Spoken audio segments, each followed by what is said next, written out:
Yes, good morning students. Today's topic is when a coil of number of turns n is rotated in magnetic field with its axis perpendicular to the magnetic field. जैसे कि एक इसको आप coil मान सकते हो, suppose this is a coil, right? तो इसको हमने magnetic field में खड़ा करना है ऐसे, इस तरह से, ठीक है।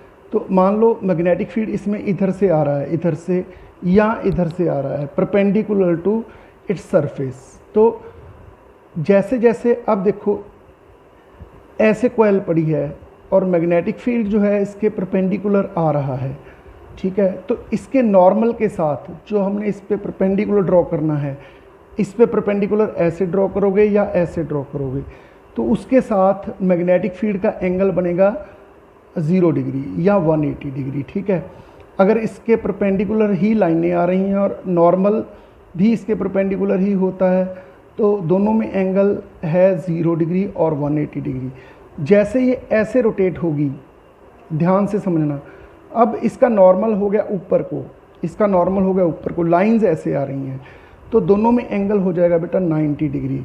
अब ऐसे रोटेट करोगे तो अगर इधर ऐसे 0 था, इसके इस एरिया को मैंने इसका एक एरिया मान लिया, ये वाला एरिया, तो इसका जो परपेंडिकुलर ऐसे इसका परपेंडिकुलर है, नॉर्मल है, उसके साथ हम एंगल देखेंगे। अगर लाइंस इधर को जा रही हैं और इस एरिया की डायरेक्शन भी हमने इधर को ही ली है, क्योंकि हम ये वाला एरिया कंसीडर कर रहे हैं, तो उसका मैग्नेटिक फील्ड के साथ एंगल हुआ 0, अब हो जाएगा 90। और 0 पे फ्लक्स क्या है, मैक्सिमम, अब फ्लक्स हो जाएगी 0 और अब फिर फ्लक्स मैक्सिमम हो जाएगी और अब फिर 0 हो जाएगी, ठीक है। तो ऐसे एक कॉइल को हमने मैग्नेटिक फील्ड में रखा है, उसको रोटेट करना है मैग्नेटिक फील्ड में, और उसका प्लेन जो है, या प्लेन कह सकते हो, या उसका एक्सिस जो है, that is perpendicular to the magnetic field, ठीक है। तो जैसे ये घूमेगी तो इसका नॉर्मल इसके साथ घूमेगा, और नॉर्मल का एंगल मैग्नेटिक फील्ड के साथ है, मान लो थीटा। जैसे अभी हमने देखा 0 डिग्री था, फिर 90 था, तो वो किसका एंगल है, नॉर्मल का मैग्नेटिक फील्ड के साथ। तो फ्लक्स कितनी होती है इसमें, that depends upon cos theta. अगर 0 डिग्री है तो maximum flux 180, maximum flux 90 degree पे 0 फ्लक्स। अब अगर फ्लक्स चेंज हो रही है, there will be induced EMF.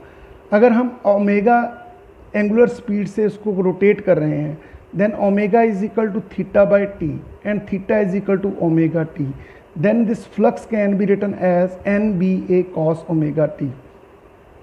तो जो इंड्यूस EMF होएगी वो होएगी -d∅/dt, एंड इंड्यूस इसका डेरिवेटिव कर दो, cos ओमेगा t का डेरिवेटिव होता है cos का साइन और ओमेगा t का ओमेगा साथ में मल्टीप्लाई, तो माइनस के साथ minus cancel, so induced EMF होएगी जो NBA omega sine omega t होगी।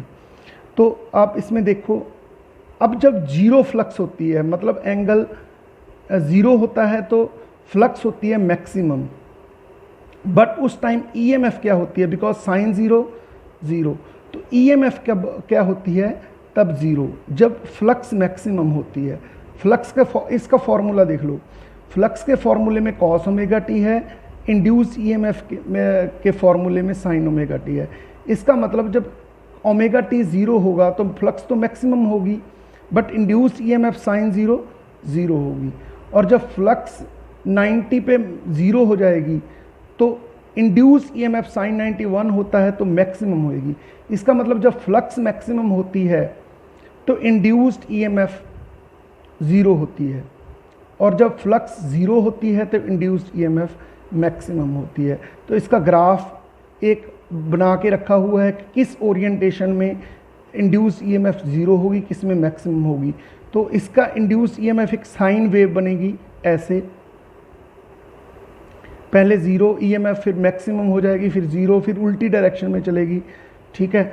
तो ये उसका जो ग्राफ है जो मैंने नोट्स में भेजा है, उसको अच्छे से स्टडी करना, ठीक है।